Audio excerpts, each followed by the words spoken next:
Just another routine mission. Why do they always say that before a mission? Of course it's routine. You haven't done anything yet. It's everything that happens along the way. The choices you make, the paths you choose, that turn the routine into anything but. Of course, that's how it started.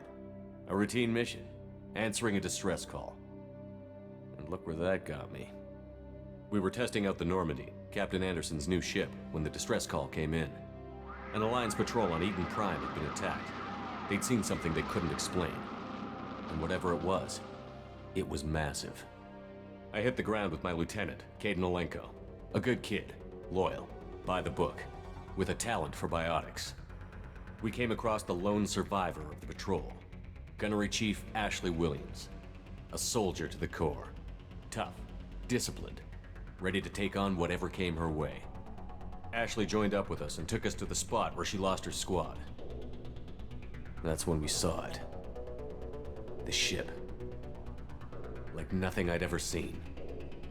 It was massive, scorching the colony and everything around it as it blasted away. We followed the path of destruction to an artifact, a beacon left by a long-dead race called the Protheans. The colony had dug it up, and whoever attacked them had tried to take it.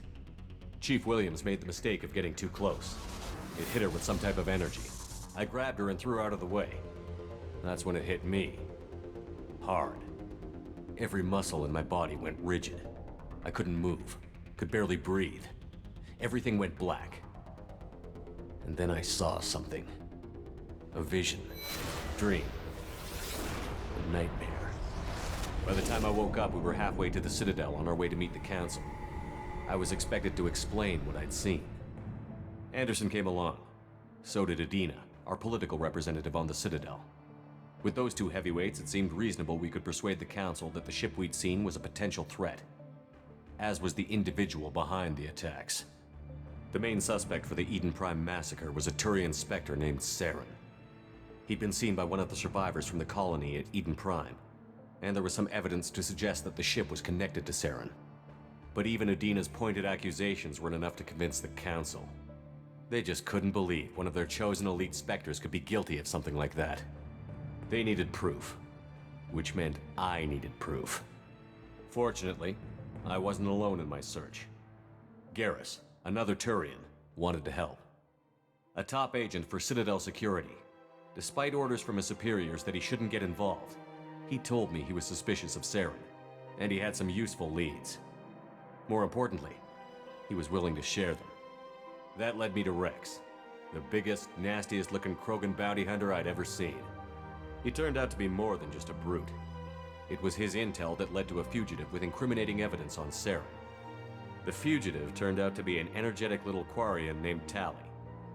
A tech expert with a knack for hacking, she'd procured some information on Saren. Evidence that proved Saren was dirty. Tali's evidence proved that Saren was responsible for the massacre on Eden Prime, and that the immense warship we'd spotted was in fact Saren's flagship. But it went much further. Saren was trying to find a way to bring back a race of sentient machines from dark space. Machines allegedly responsible for cleansing the galaxy of all organic life. These Reapers were blamed for wiping out all life 50,000 years ago, including the Protheans, then disappearing back through the mass relays to dark space, leaving no trace they'd ever been. That explained why Saren was after the beacon, and it made some sense out of my visions. But not much else. We couldn't convince the Council that the Reapers were a threat, but they agreed Saren had to be stopped. They stripped him of his Spectre status and gave me the honor of becoming the first human Spectre. My first task? Bring down Saren. Anderson decided to stay behind, giving up his ship, the Normandy. He told me I would need it more than he would.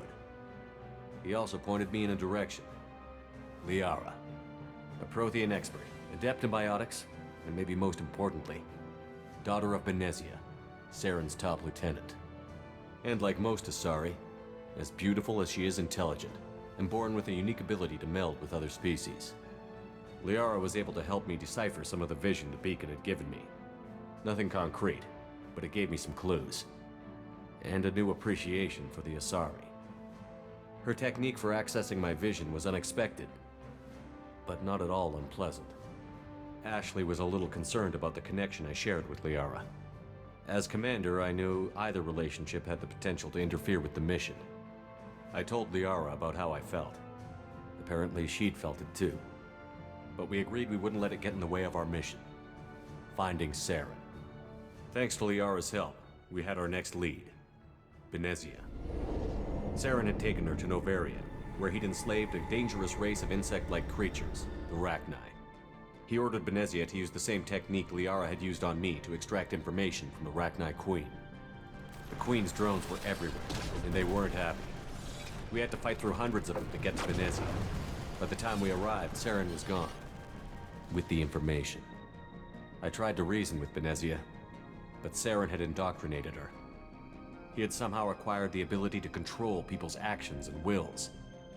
Benezia wouldn't surrender, and Liara was forced to watch her mother die in her arms.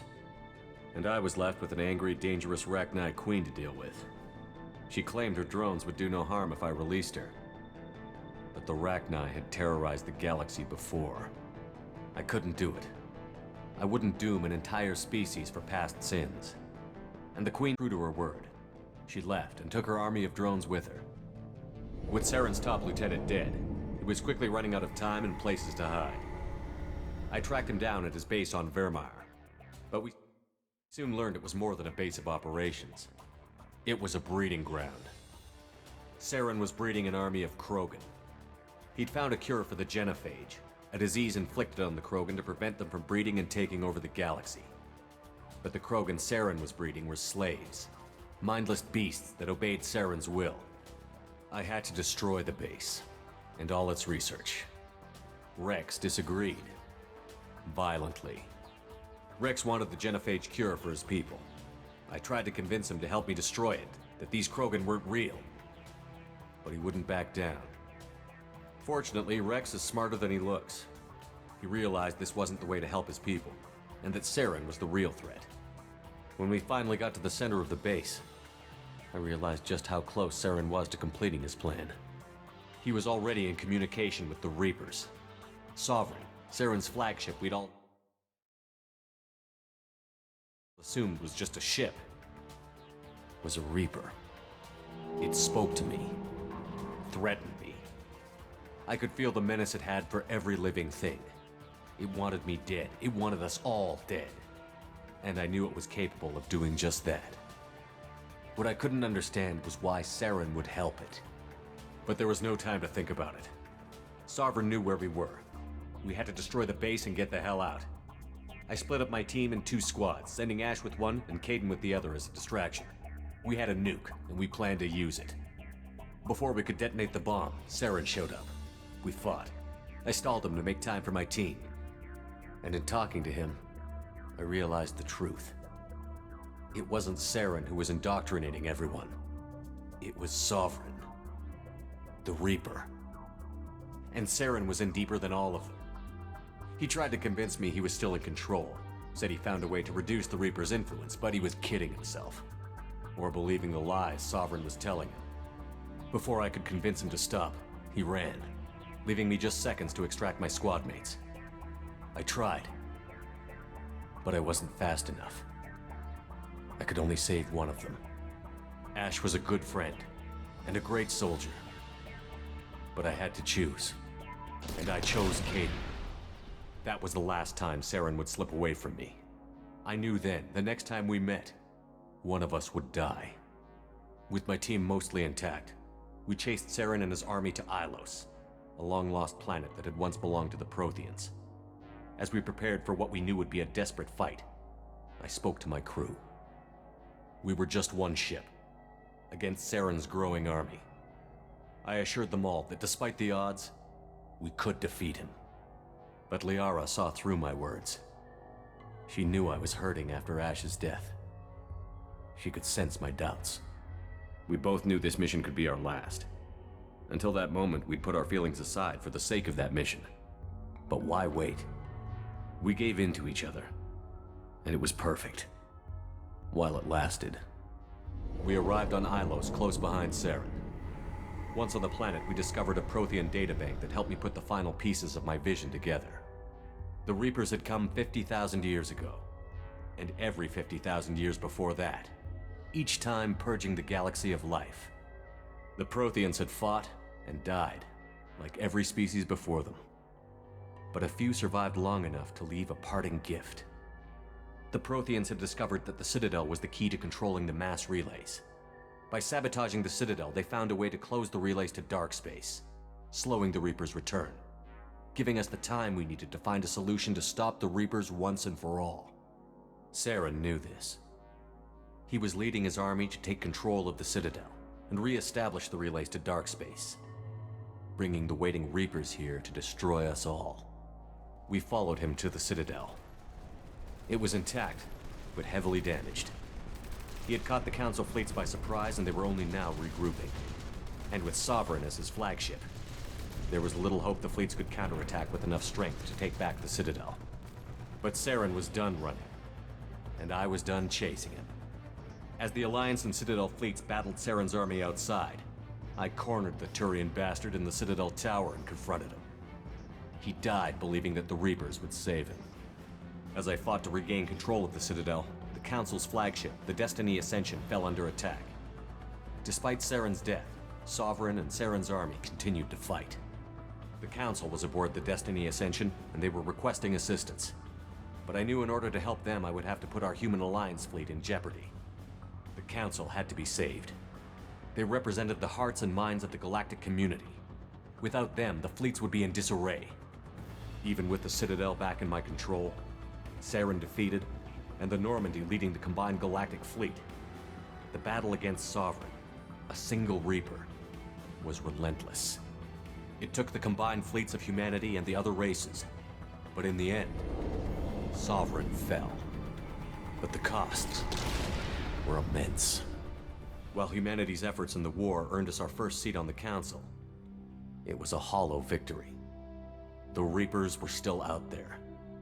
I knew the fight was far from over, but as the one who'd led the fight against Saren, I was given new responsibilities. The choice of humanity's first counselor was left for me to decide.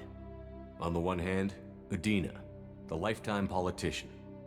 Ruthless and ambitious, he would easily navigate the political landmines that would soon be put in front of him. The other choice, Captain Anderson, the career soldier. Tough but fair, but a friend, and someone I could trust. Both great leaders in their own right. Anderson didn't want the job, which was a sure sign he'd be perfect for it. No ambition to get in the way. The war was over. The threat had passed. In time, the Council would rebuild itself. The Citadel could be repaired. Even the pain of lost friends would fade. But none of that mattered if the Reapers were still out there. And if they were all as powerful as Sovereign, we had to find a way to stop them. I had to find a way. I gathered my crew, took my ship, and went in search of answers. Officially, the Council would only say I was assigned to cleanup duty, rooting out any remnants of Saren's army. Just another routine mission.